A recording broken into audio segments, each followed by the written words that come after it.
YouTube, Rook here from Rook Geek Goodness, my little channel on the web for all things geeky and cool. In this video, guys, we're having another action figure review.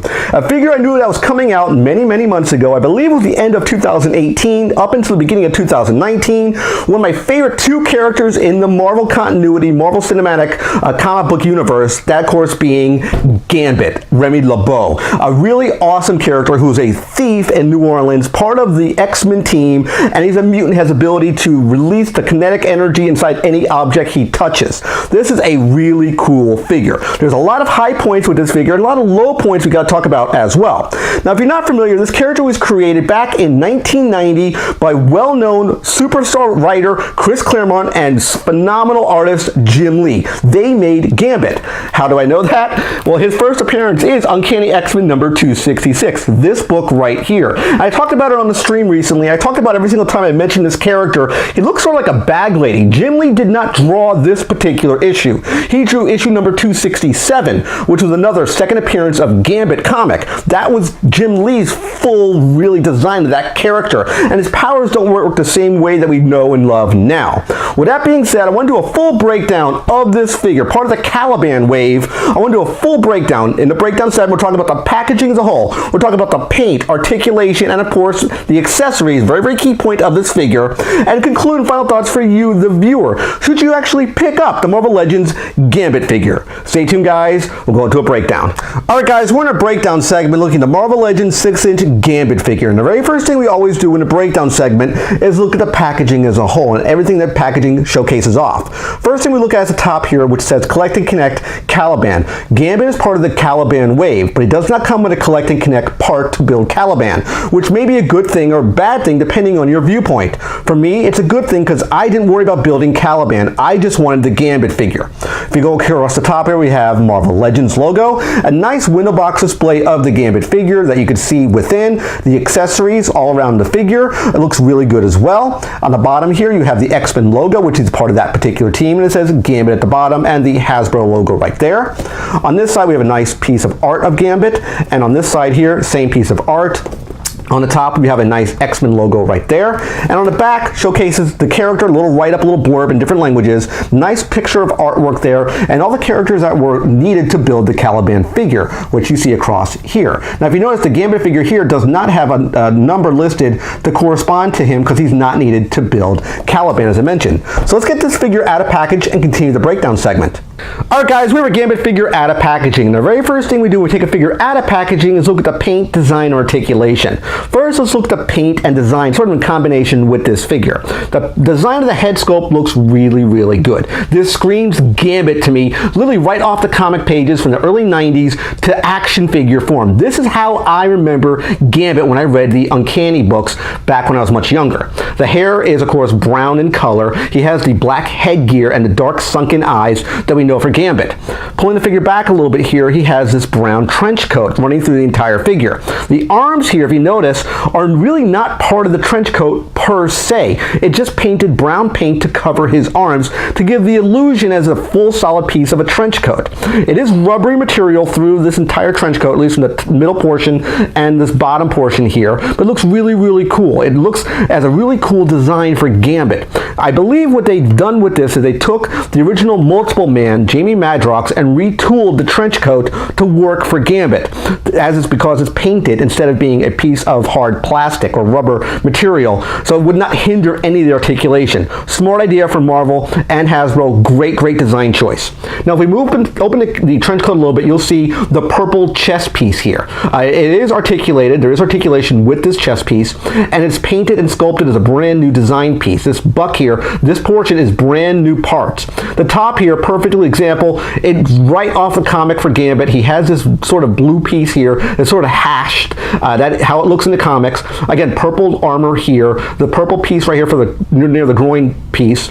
If we move the trench coat up, you'll see these sort of squares going down his leg. Gambit sports this in the comics. This is right off of Gambit. This is how it looks. This is brand new pieces too. It looks really good how they designed this leg portion. It is sculpted, all painted right here. The boots are sort of the sparkly blue material. There is some points we talk about for this knee, and we'll talk about that shortly when we get to the articulation. Speaking of articulation, let's go back up to the head here and get the articulation with this figure. He looks really really good as far as articulation goes. It holds it really well. So head articulation will spin 360 with no hindrance. Up and down movement, it does not go side to side, but that's okay for me. This range of motion here is perfect. The arm articulation, you can go out to a full T, can spin from the shoulder joint 360, no hindrance, because I mentioned this is all painted on. You have a single jointed elbow here, I believe. Yep, single jointed elbow. I wish it would have given us a double jointed elbow, but that's okay. Wrist will spin 360. You have articulation at the wrist, I believe.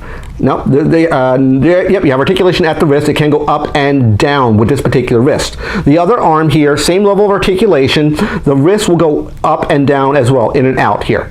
If we look at this hand right here, it is sculpted as an open hand. You'll see the fingers, how it's sculpted here as two fingers like this, and it's key with one of his accessories, which we'll talk about shortly.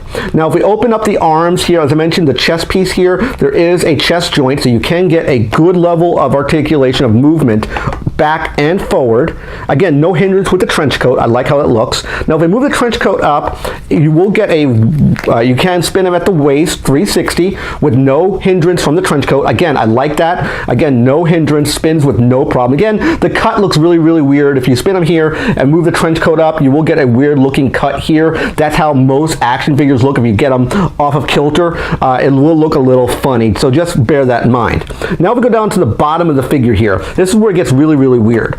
You have 360 spinning at the thigh cut here. You have a double jointed knee right here, but this, take note, is very important.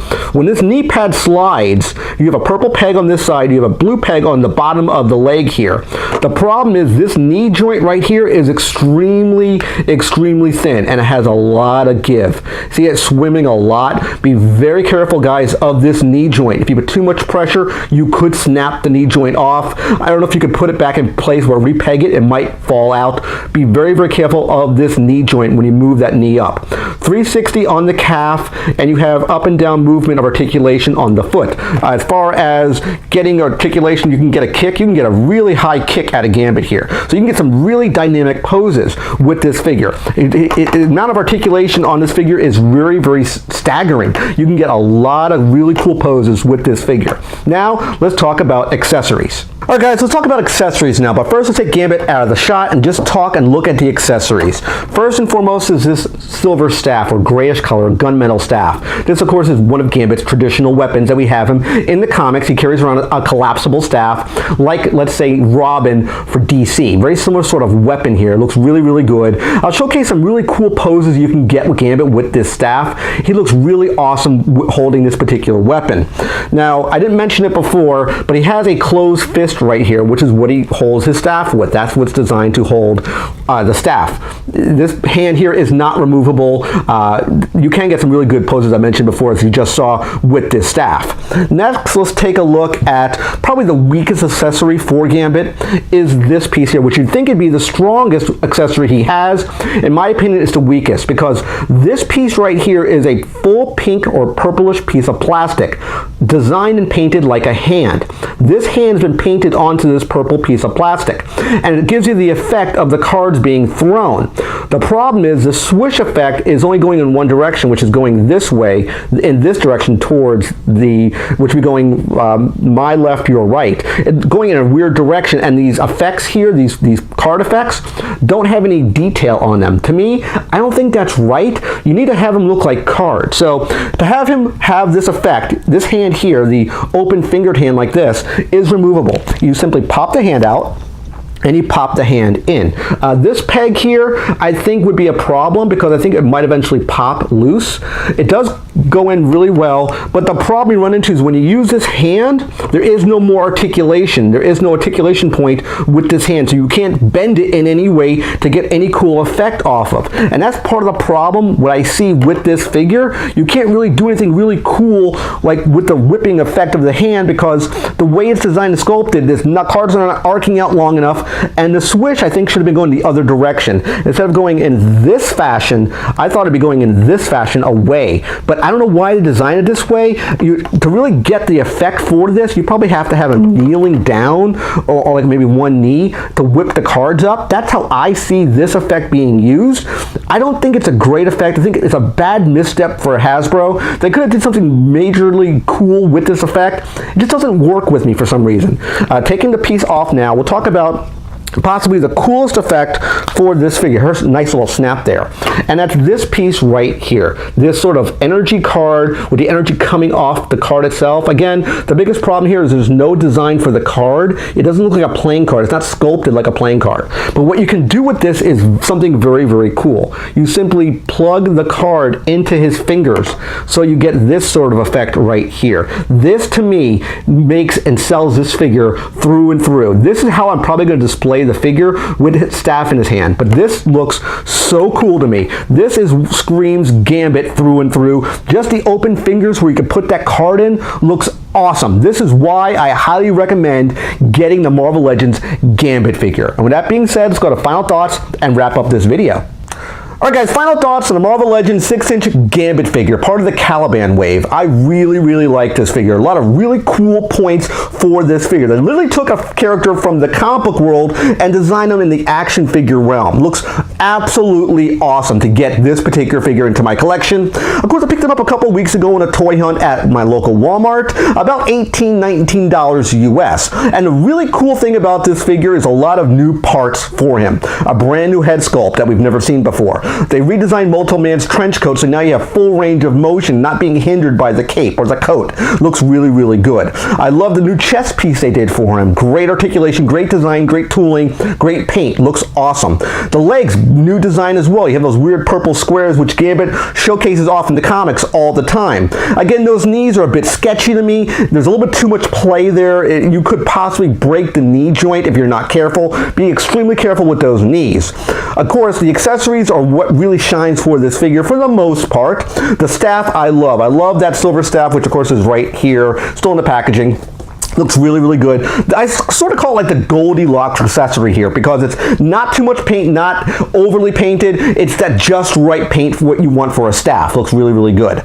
The single card with the hands open finger like that where you can insert the card between his fingers, it's absolutely perfect. That's what you see for Gambit holding that card between his fingers. That screams Gambit to me all day, every day. And that was really sold it for me for this figure. And that's how I'm going to pose that figure with the card out in between his fingers on my shelf. That's how he's going to be displayed, at least on my shelf personally. Again, the big negative with this figure, I would say, is that additional accessory, that removable hand that you can slip on, because it's not really a hand. It's an accessory painted to look like a hand where the cards are being thrown out, where they don't even look like cards. They're pieces of plastic, not even sculpted in place. That to me is a big, big, bad no-no, in my honest opinion. I think they took this in the wrong direction conceptually for this accessory, this piece right here, that guy right there. I don't think the swoosh effect is long enough. I think the card should have spread a lot longer. I even think that the swoosh should have been in the other direction. Maybe the customizers out there can redesign that to make it look a little better, put a little more detail in that accessory, because to me, it just doesn't work right. You have to get them in very odd poses, as I showed in the breakdown segment, to get that piece to really shove a lot of flair, to showcase that piece off. It doesn't work for me. The single card between his fingers is what really captures the essence of Gambit, in my honest opinion. And with that being said, I hope you liked this video review of course, Marvel Legends Gambit figure in the 6-inch scale. Remember to click that like button. Always click subscribe. When you subscribe to the channel, click the bell icon to be notified of my latest videos. And of course, last but not least, you can click Windows over here to watch more of my content. Take care, guys. See you next video, and bye-bye.